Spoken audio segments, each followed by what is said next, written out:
Hi, good morning or good evening, wherever you are and however you're viewing this. My name is Anthony McGrath, and I'm the inventor of the method for management and reversal of type 1 and type 2 diabetes. The author of the book, 60 Days to Defeat Diabetes.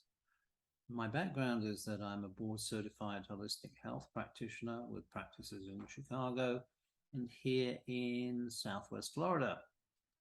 5 years ago, I was diagnosed with having eaten a neurotoxin called saxitoxin whilst in Japan.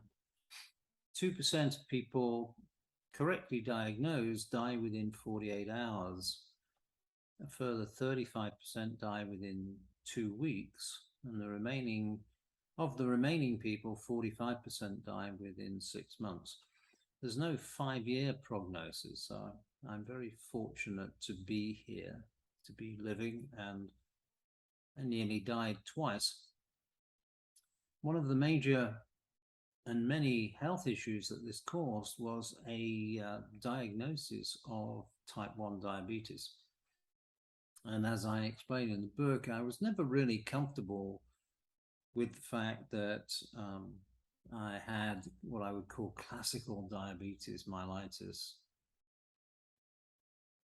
I kind of fought against that diagnosis. And so the issue remains, what do I have, and how does it work, and how do I kind of work with it? So if I follow the developing wisdom model from Denmark, I can look at what's called clustering.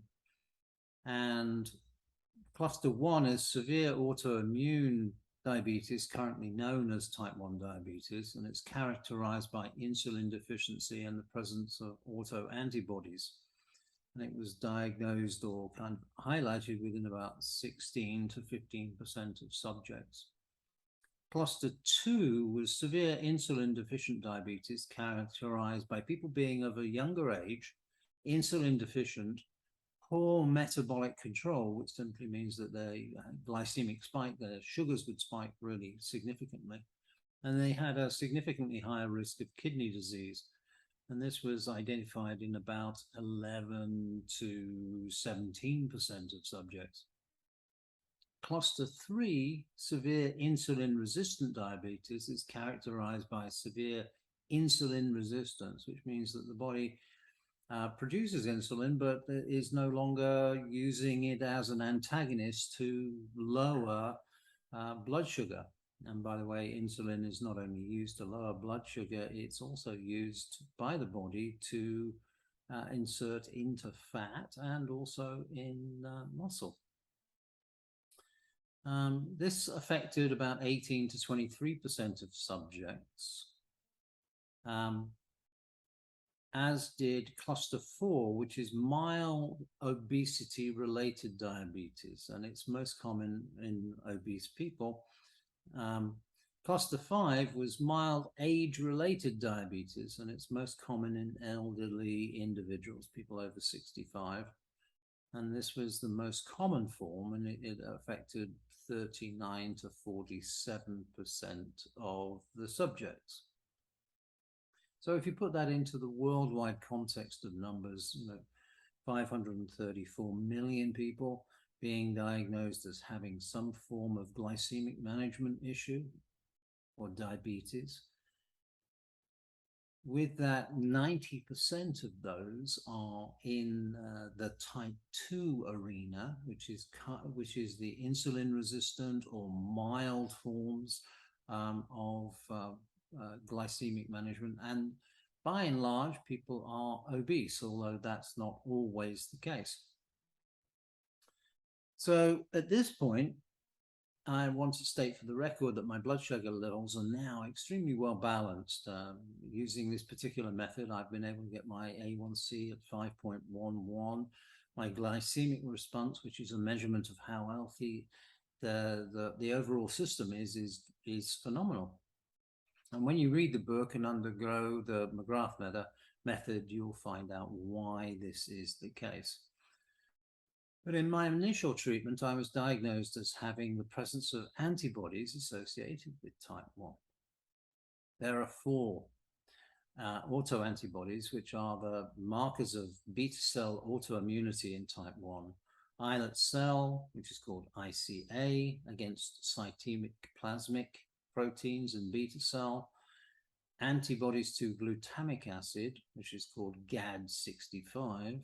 Insulin autoantibodies, IAA, and also IA/2A, which also affects the protein tyrosine in phosphase. So these are the four markers that you can look at. So my question was, to me, do I have these also? Do I still have them in my system? And the only way to find out for sure is to test. So that brings us really to the purpose of today's video. Testing has always been owned by big pharma, by big labs, and the only way to get tested was via an MD or an endocrinologist. This is changing courtesy of a group of highly talented disruptors called Enable Biosciences. They've developed a low-cost way of testing, which I'm about to explore. It costs, well, you place your order on the website, you pay $55, and if you can't afford that, they'll also work with you, which is always a very positive sign.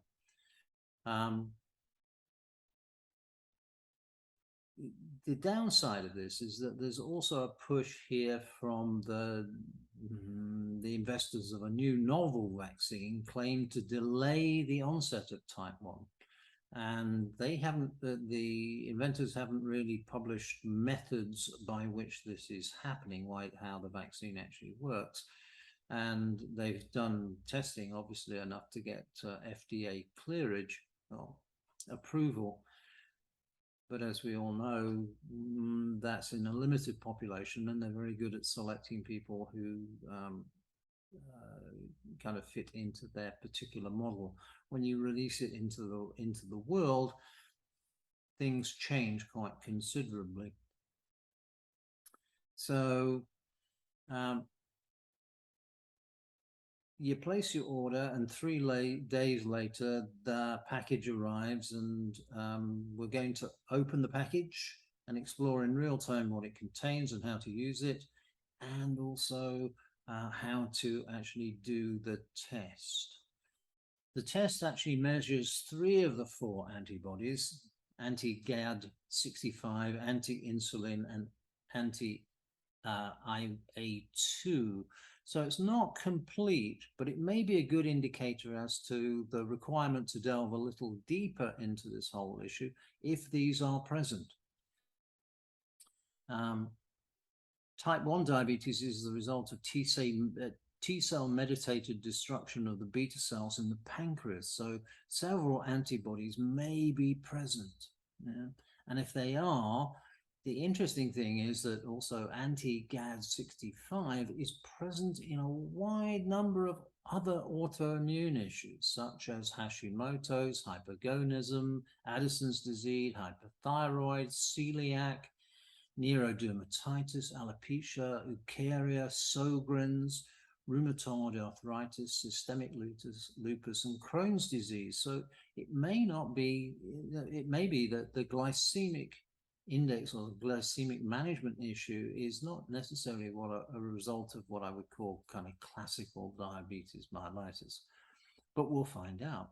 So I've ordered that, and in some of the videos to follow, you'll be able to track that. So if you have any questions, feel free to private message me, and I wish you very happy holidays and look forward to seeing you in the future. Take care.